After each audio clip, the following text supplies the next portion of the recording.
Ya'niki inna anzalnahu fi laylatil qadr.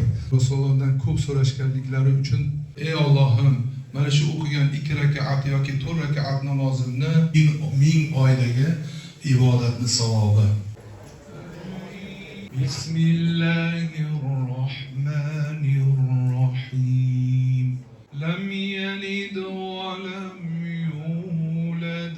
Valhamdulillahi robbil alamin. Muhammad sallallohu alayhi vasallam ruhoniyatlarga ushbu Qur'onni savobini bag'ishladik. Ota avlod, ona avlodlarning ruhoniyatlarga, xosatan muhiddoda va qudalari bu Mirdiyos hoji akamiz